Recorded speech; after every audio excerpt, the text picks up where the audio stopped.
Namah Shivaya. Hello children, welcome to another episode of the life of Sri Chandrasekharendra Saraswati Mahaswami ji. I hope you listened to all the previous episodes of this podcast. We discussed about many important incidents from the life of Paramacharya ji, and whatever I said, these are very small trivial issues. There are many other important things that has happened, but my only intention is to just give you a small taste of it. This is just the tip of an iceberg, but if you know what he is, maybe you will be interested in learning more about him. So I want you to go through his literature. There is a lot of information available on the internet, or even if you go to any bookshop, you get in all the languages, you have Paramacharya's teachings and his stories. So I want you to go through that and listen to that. Today we'll discuss about another important incident that has happened in Paramacharya's life. One time when he was staying in Nagari in Chittor district in Andhra Pradesh, a telegram arrived to the manager of the mutt, to Kanchi Matham. So the gist of the telegram is that Paramacharya's Purvashram mother, Mahalakshmi Ammal, she has passed away at Kumbakonam. This happened in 1932. As we all know, when a person becomes a sannyasi, he will be detached from his previous life. But there is an exception to this, that is the mother. Now, when the telegram has come, Swamiji was sitting with some pandits and he was deeply immersed in a discussion on Vedanta. So, he was discussing, and when the manager approached Swamiji, Paramacharya asked him, did that telegram come from Kumbakonam? As we have discussed many times in the past, he knows everything. Whatever has happened in front of him or in his absence, he knows everything. So he can simply know that the telegram is from Kumbakonam. So without even knowing anything about the telegram, just as soon as the manager came there, he asked him, did the telegram come from Kumbakonam? So the manager just nodded in affirmative. He just nodded his head. Then he said, okay, you can leave. He need not even open it and read it. So Paramacharya was quiet for some time, and all the pandits were sitting there, all the learned people. So he asked them, what should a sannyasi do when he hears about the death of his mother? All the pandits who were gathered around that place, they understood why he was asking this question. So at that time they could realize, okay, the telegram is informing that his mother died. So they could not speak out a single word, even though they are very learned. That is a very uncomfortable situation. They were not able to talk because his mother has died. So they were so silent. Then Paramacharya got up from that place where he was seated there, and he got up and he walked to a waterfall which is at a distance of 2 miles from there. He walked there, and there were many followers. They were following him and they were chanting God's name. So he took his bath there, and others also took bath, and all this happened very silently. And then they came back. That is it. And the mutt officials donated silver and gold coins to different pandits and all, because that is what they do when somebody dies at home. They give all these dhanam, they give the donations. That's the reason they also gave all these donations. So what can we observe from this?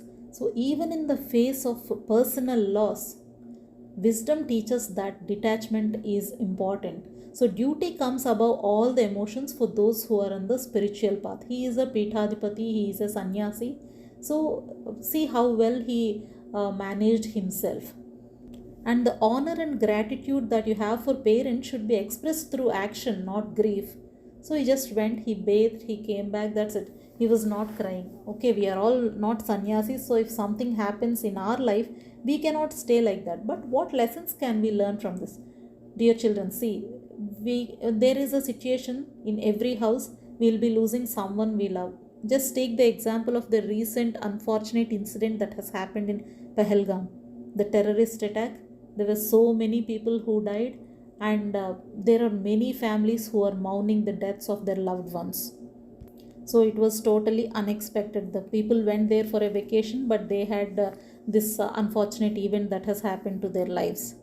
Not only in those cases, in general, in a family, if a grandparent might die, or our close friend might die, or even a pet. Whenever you're having some pets at home, the dogs, they will have very little lifespan, so they might die. So everything, any person is dying or any animal is dying, that will give a deep pain to us. It is okay to feel sad in those situations, and it is also okay to cry for that. But Hinduism teaches us something very comforting and also very wise. We are not just this body, we are the eternal soul, what we call the Atma. We are not just this body. So, just like we change our clothes when they get old, when the clothes are very old, what do? We leave them and we wear new clothes. In the same way, the soul, that is the Atma, that leaves the body and it takes another body. So, that is what Lord Krishna explained to Arjuna in Bhagavad Gita. So, this is the gist of it. So, the soul is never born, so it will never die. If it is not born, it will not die. So, the soul always exists. So, simply it moves from one body to the another, just like we change our clothes. So, we also should understand this. If somebody in our family or who is close to us has died, we should never be depressed. See, being detached doesn't mean you should stop loving them. It means that we love without clinging on to them. We should never stop loving them. We should always love them. But it's not that you should always cling to their thoughts and stay depressed in that those thoughts only. We always care deeply about these people, but we should also accept everything that is coming in life. Okay, new people, new things, everything. People will be coming into our life, they'll be leaving. Things will be coming into our life, they'll be leaving. Everything comes and goes. So when we remember this simple point, we always become peaceful inside. Okay, so whenever any situation comes in life, I always advise you to think this in mind. Don't be attached to anything. Okay, that might be your parents, your brothers, your sisters, your friends, or your old school bag that you love the most, or your cell phone. Don't become too much attached to anything. Okay, now we spoke about Paramacharya's mother's demise. Now let's talk about Paramacharya himself. In the middle of October 1993, Paramacharya's health began to get weaker and weaker because he had cold, cough, he had difficulty in breathing, he was suffering a lot. So in the afternoons, Paramacharya stopped giving darshans. There were famous local doctors who have come to examine him daily. Even doctors from Chennai also started coming to him. All this happened in 1993. So when so many doctors were coming, medical advancements have taken place by then.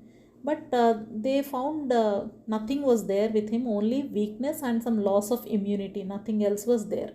So after continuing like this for a few months, on 8th of January in 1994, early morning at 2:50 a.m., Swamiji left his body.